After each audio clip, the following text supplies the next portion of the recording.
Hello, my fellow educators. Greetings. We are coming up to our 10th episode, I believe, and my dear change makers, we have been discussing all the problems that there are. I'm thrilled to welcome you to yet another episode of our journey. And now we shall begin to look at reversing the tide, how we work on empowering educators so that we can reclaim education. Now, today we're delving into a world of practical solutions that can rejuvenate our classrooms. We want to reignite educators' passions and reshape the education landscape. Let's bring that enthusiasm back into teaching. I'm your host, and 10 years ago, I became a teacher.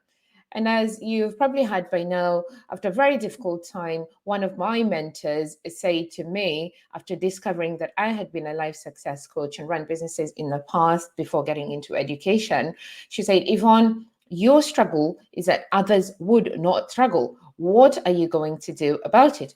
And after a long, arduous journey, looking at some of the systemic issues that we deal with in education, e-spaces and the teachers concierge were born. So we make sure that we ensure teachers do not work evenings and weekends unless they choose to do so, because it's just become a norm. It's an assumption that teachers will work outside of their allocated hours, and it seems their plates just keep getting whatever is on their plates just keep getting larger. So the first point of discussion we're going to be looking at today, let's talk about personalized learning. This is where education shifts from a one size fits all to an individualized approach, where we imagine teachers tailoring their teaching methods to each and every individual student's learning pace and preferences. Now, this is not an easy task because in the era of standardized testing, personalized learning is like a beacon of hope. It values students' unique strengths and their challenges that they may be dealing with. And guess what? Teachers also benefit because it revives their creativity and their sense of purpose. It's not the easiest thing to do, but it is important. And let's look at why. Every student is different. They have distinct learning styles, different interests, and different paces. And when teachers personalize learning, they're not just teaching, they are forming connections with their students. These connections will then transform classrooms into thriving communities where students feel understood, they feel heard, and and the educators will find their renewed purpose in teaching. But for now, let's look at the impact that this can have. Picture this: there's a survey that was conducted by the Bill and Melinda Gates Foundation that revealed that a whopping 93% of teachers who embraced personalized learning reported increased job satisfaction. So when teachers see the aha moments in their students' eyes, their own enthusiasm for teaching is rekindled. What are some of the strategies that we can use to employ personalized learning? Well, how about using some adaptive learning platforms? They adjust content based on students' progress. And the other thing as well teachers can try is flipped classrooms where students learn at their own pace. Or maybe a go for a project-based assignment that caters to various needs and interests. The challenge comes about with large classes and increased classroom learning, and as well as diversified student learning needs. So, we will be exploring some of these challenges and then also looking at some of the AI and technology that can help alleviate this.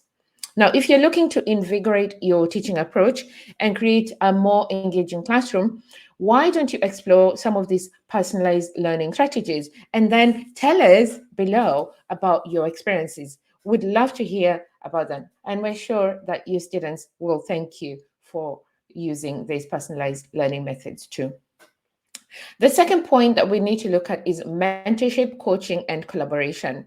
This is a very important discussion point because mentoring and coaching collaboration are a secret source to educator success. Imagine this: Teachers who are supporting each other, sharing experiences, and brainstorming solutions can help each other to alleviate with some of the challenges that they're dealing with on a day to day basis. Remember, even the best swimmers need lifeguards, and likewise, so do the best teams have coaches. Mentorship and coaching acknowledges that teaching can be challenging, and it's okay to ask for help. It's time for us to celebrate a culture where educators don't just survive, but they thrive. This is really important and it's a mind shift. Now, why is this important? Teaching is a journey. Mentors and coaches are like experienced travelers who guide the way. Collaboration fosters a sense of belonging, reminding educators they're part of something bigger.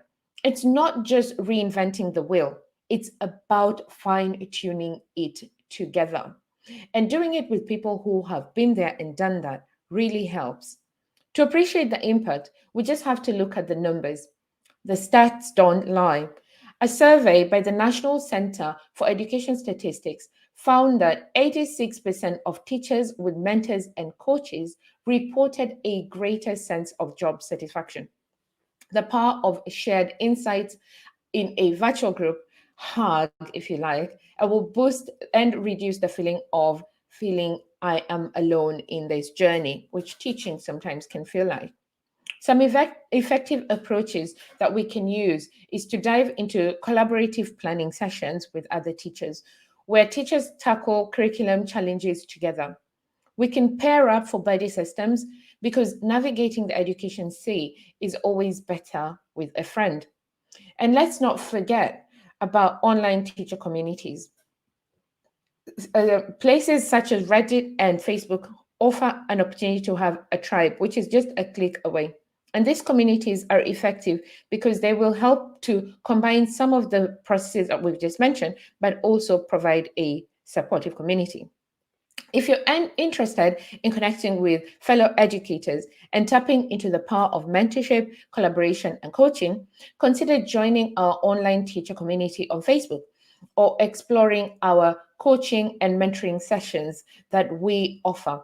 We are giving away some complimentary strategy sessions for educators, especially as the new year begins. It's a rewarding journey when we want to work with as many teachers as possible to help navigate these challenging seas. The next strategy session is promoting work life balance. Our penultimate discussion point is work life balance because it is not just an elusive unicorn. Imagine educators leaving work at work, embracing self care, and coming back energized to shape young minds. It is indeed possible, and there are various strategies that we can employ to do this. So, take this context. If teaching is a marathon, not a sprint, why do we work the hours that we do? Some teachers sprint non-stop and it's taking a toll. An OECD study reveals that teachers in some countries work up to an average of 46 hours per week. This leaves them little time for their own needs as well as their family's needs. You might ask, why is it important for us to look at this? Burnout is the enemy of passion. When educators are constantly drained, the spark that ignited their teaching journey dims. Work life balance isn't an indulgence, it's a necessity to sustain the fire within our profession, and especially for the noble profession of teaching. We see the impact where work life balance steps in as a superhero. Schools that prioritize balance witness increased teacher retention. Let's not forget that teaching is an emotional journey. Educators who take care of themselves are happier, more creative, and create vibrant classrooms. Let us not forget to show ourselves some TLC. Some practices we can do this. How about a no work after hours policy? And why not encourage self care routines among your profession, like mindful breathing exercises, for example? You know what they say, a balanced teacher makes for a balanced classroom. We offer a free teacher checkup that helps teachers identify the best way in which they work as an individual, where we explore the four personas of each teacher. And then we look at the best way in which that particular persona functions as a teacher. Remember, taking care of yourself is not only essential for your well being, but also vital for your effectiveness as an educator. So make sure you take a moment to consider how you can integrate some of these self care practices into your every single daily routine. Before we dive into our last discussion point, I'd like to say that if you're finding these solutions valuable to you, please help spread the word to other educators by liking this video so that YouTube can bring this video to as many educators as possible. Let's join together in ensuring that we support educators as we shape our next generation. So, as we conclude, let's look at the value of feedback by exploring how we can incorporate student feedback. How can we listen more to the student voice? Our final discussion question: what if students played a key role in shaping their education? Imagine teachers listening to their input and students having a say in how they learn. But we know with increasing class sizes, this can prove to be a challenge. So, how can we make sure that voices of students are heard? Historically, education decisions were top down, but we're in a new era where student voices matter. Including students in decision making processes equals engagement on steroids. Students these days have access to so much more than we can, and have ways that we can find important that we incorporate at the heart of their education. When they actively participate in shaping their learning, their experiences and their education become more meaningful, more relevant, and more exciting.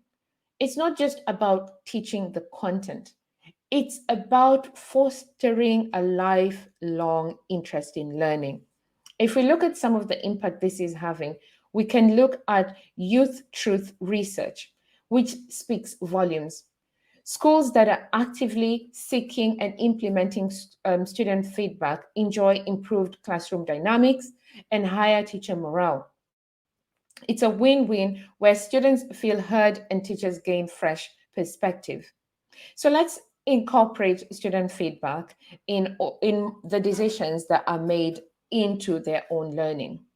One approach is to take time to roll out those student surveys where feedback becomes the compass of what is to be taught. How about involving students in curriculum planning or maybe student led projects? They're not just fun, they're empowering. And again, with AI and technology, there are various ways in which we can incorporate feedback where we don't have to do any extra work or spend large budgets that we would do as we lose teachers or as we don't have enough students joining the school. Why not take a step towards creating a more student centered learning environment? Try incorporating a student feedback session or involving students in a collaborative project. Their insights might just surprise you. The other way you can do this is to make sure that you use AI and technology to make the process seamless and stressless. So it can be a part of the everyday learning journey. We would love to hear how you incorporate some of these suggestions. So please feel free to share your experiences with us, and we will take some time to also put some suggestions as we respond to your comments down below. These solutions are more than just ideas. We're offering some pathways to revitalizing our educational system from within.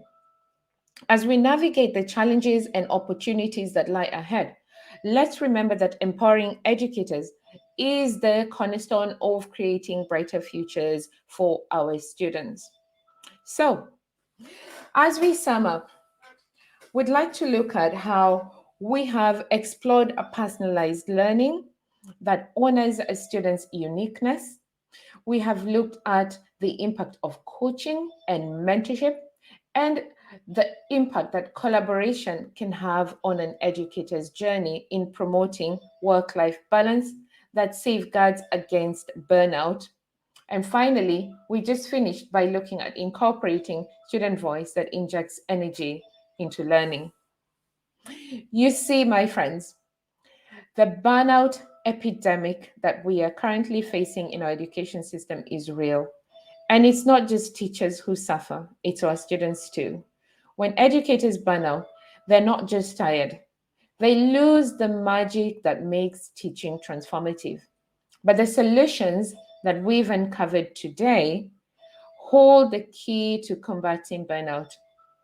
Personalized learning reignites passion, mentorship and coaching create support systems, balance ensures well being, and student involvement infuses energy into the classroom. As we conclude, we'd like to say stay tuned for our next episode where we'll be diving into the future of education and how we can look at pioneering new paths that will shape the way we teach and learn for generations to come.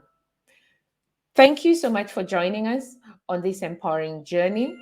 Remember to like, share, and subscribe to stay connected as we navigate the ever revolving world of education.